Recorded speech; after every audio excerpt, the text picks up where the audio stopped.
Alrighty guys, welcome back to E36. Today we're going to be doing some more maintenance on the Z3.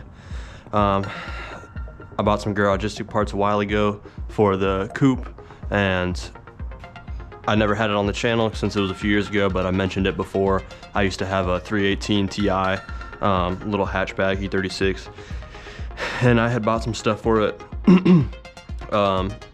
Some Garagistic parts as well that ended up just sitting in my closet, and it had been quite a while since I went through it the other day, and forgot that I had also bought some trans mounts already that were just sitting around. So we're gonna go ahead and do that today. I've probably said before, the Z3 is a little bit loose feeling, especially compared to the coupe, now that we've got that all set up with all the suspension components and front end refresh and stuff like that. So, you know, we're just slowly trying to do some stuff to stiffen the Z3 back up, make it a little less clunky. And it seemed like a good step since I already had the parts for it. So we're gonna go ahead and throw the Garagistic Poly 80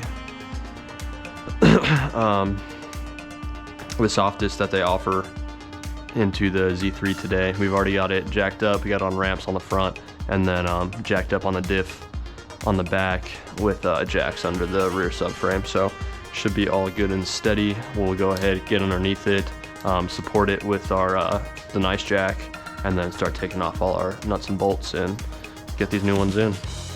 Well, now we're underneath it, and you can see what we're dealing with. It actually looks like our bushings are in pretty good shape, to be honest with you. They don't look too bad. They're just a little greasy, you know, just like the underside of every old BMWs probably. It's got a good amount of grease and, you know, seeping oil from the looks of it, so it is what it is. But that being said, basically what we're gonna do is support the trans with the jack. All right, so what we're gonna do first is loosen these. Well, we'll have the jack supporting the trans, obviously. We'll loosen these up on both sides, take those nuts out, then go ahead and loosen these up. That will be supported, so we'll pull this down, then the mounts can come out, slide the mounts in, and then just do it all in reverse. Alrighty, so we got the jack underneath that's supporting the trans right now. So all we did was we just pulled this O2 sensor wiring. It's got a clip right here. We just pulled that out, so as we drop this, it doesn't snag or anything, you know. You just want to keep that in mind. But we're gonna start with taking off the nuts that go to the trans mounts. So we'll start loosening these up.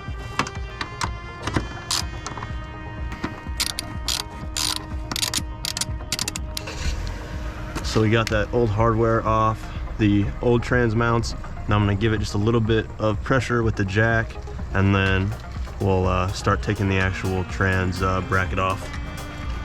All right, so I put some up pressure on it now. Now we're gonna go ahead and start knocking out these. These ones are kind of in a weird area, and I don't want to take off that heat shield. So we're probably just gonna end up bending this down as best we can, and then getting the our open-ended wrench in there.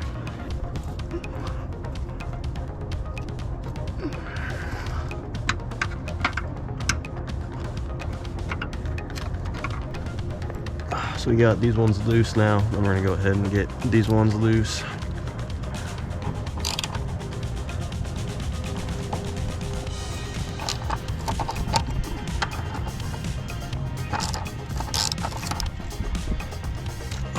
Now we're pulling the whole bracket off. So just go ahead and support it. Last bolt out. Now this should just be able to come down. And then now this whole piece was able to come off.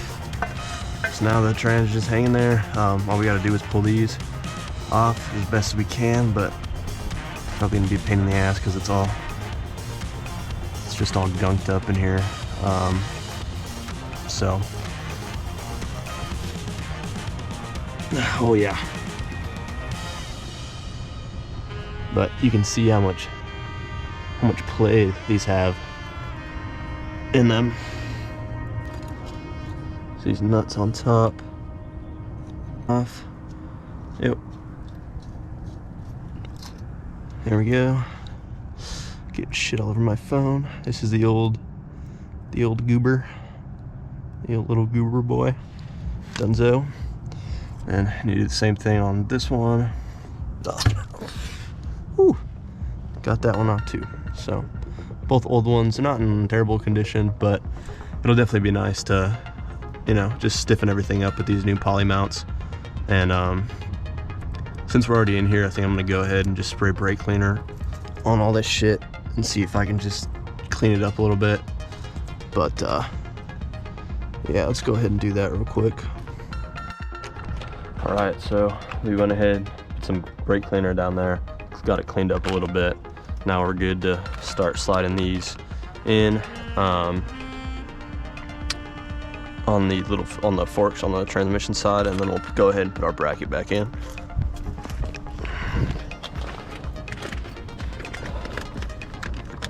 So instead of having nuts on both sides, the way the Garagistic ones are, is it's just it's a bolt, straight through bolt, and then all it does is bolt slides in like this, hangs like that, and then obviously the bracket's gonna go in between the bushing itself and then this bottom washer. So we got these. You can see the bracket itself is still loose enough to go forward and back, but I think we've got it just about as forward as it can go. So now we're gonna start running our nuts and washers on the bottom side. And we'll go ahead and do the same with this one. Put that washer in.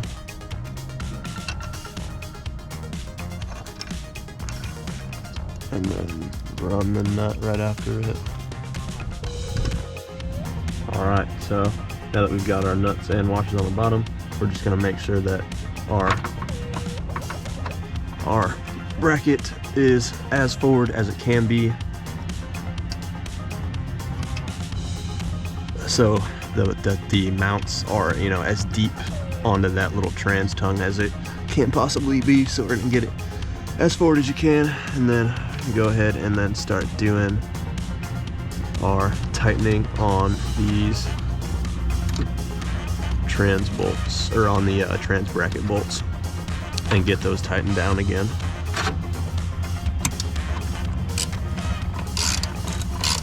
Alright, got that side nice and tight.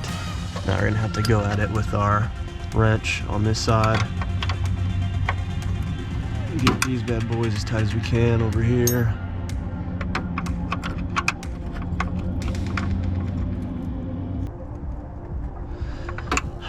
Alright, got all four of them tightened down now. Now what we're gonna do is lower the jack so that the transmission weight is actually on the mounts.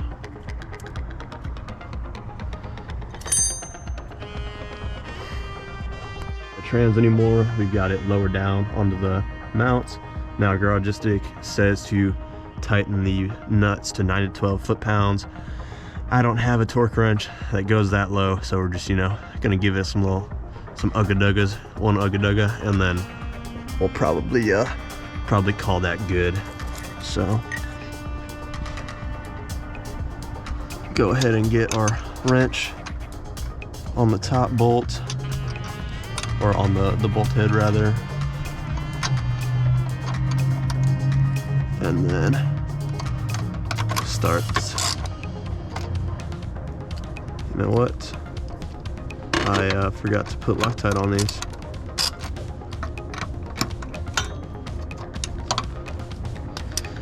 So yeah, that's my bad. I forgot to put Loctite on these. Let's go ahead and throw a little dab of Loctite on there as well. Put that bad boy back. Go ahead and dap some Loctite onto those threads.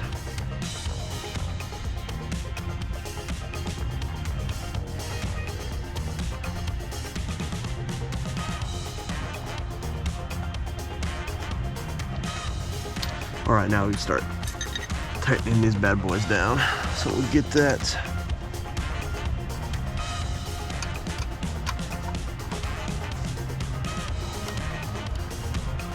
Got that nut, or the bolt held down on top. Now we start tightening it up.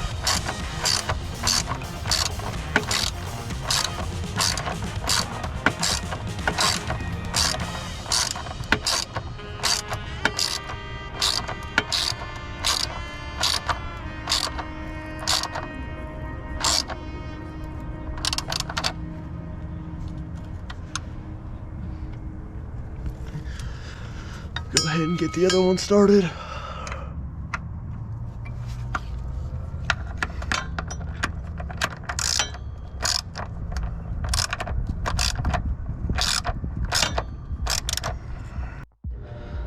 So we got the nuts tightened. Like I said, 9 to 12 foot-pounds. I don't have a torque wrench that goes that low, so I tightened them, I loosened them back off a little bit, and then tightened them just a tiny bit again. I mean, 9 to 12 foot-pounds really isn't that much, and they tell you you don't want to over-tighten them because that's going to transmit a lot of vibrations through to the cabin. So I backed it off a little bit, and that's it. That's all it is for the transmission mounts. So we'll get everything down and then start it up and drive it around the block and see what the difference is with these. But we'll go ahead and reconnect this O2 sensor because I was just kind of getting in the way. I wanted to get rid of it, and then yeah, we'll take this thing off the jacks, off the ramps, and then see how it feels. Alright, so we took it for a little drive. I didn't film it too much just because you're not really going to be able to hear, I think, the vibration that I'm dealing with. But for quite a while now, pretty much ever since I got the car, I've been fighting this like vibration issue that's most noticeable like in second gear to 2,000 to 3,000 RPM. It's just kind of got this like and then it'll clear up once you get past like 3,000, 3,500 RPM. So, you know, I've been doing, you know, some things to try and mediate that. The first, obviously, being the carrier, the drive shaft carrier bushing in there. And then, obviously, what we just did was the trans mount bushings, or, you know, the trans mounts themselves. So, swap those out to the stiffer Garagistic, as you watched. So, I think it definitely helped. There's a little bit more vibration just in general from like 1,000 to 3,000 RPM, but then it's just kind of like a humming, not very like intrusive vibration. But then once you get above that, obviously it's just a nice, you know, it's just the engine just that nice B28 M52 sound. But I think it definitely did help. It's slowly helping, you know, with the carrier bushing and then the trans mounts.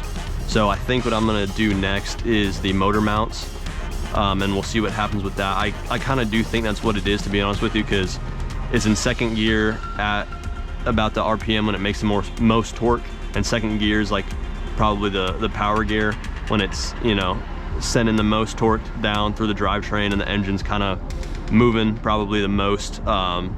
So hopefully that is it, and once I do the motor mounts, it fixes that, because I was convinced for some reason that it was a drivetrain issue as far as the rear end, and it was going to be like rear end bushings and subframe bushing and stuff like that.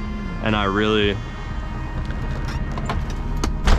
just don't want to deal with having to drop the rear end, you know. I don't have a shop or anything like that, so it'd be hard to house it while it's out, you know, and everything. And then it's, from what I've heard, it's kind of a pain in the ass to do the subframe bushings. But anyways, thanks for watching, guys. We got that in. If you're looking to do your trans mounts on your E46, E36, you know, E30, whatever, it's super easy job, way easier than the diff carrier bushing. Probably the easiest like DIY thing I've done in quite a while. So definitely don't be scared to take it on. It makes a big difference. So yeah, thanks for watching, guys. Hope you enjoyed, and I'll see you next time.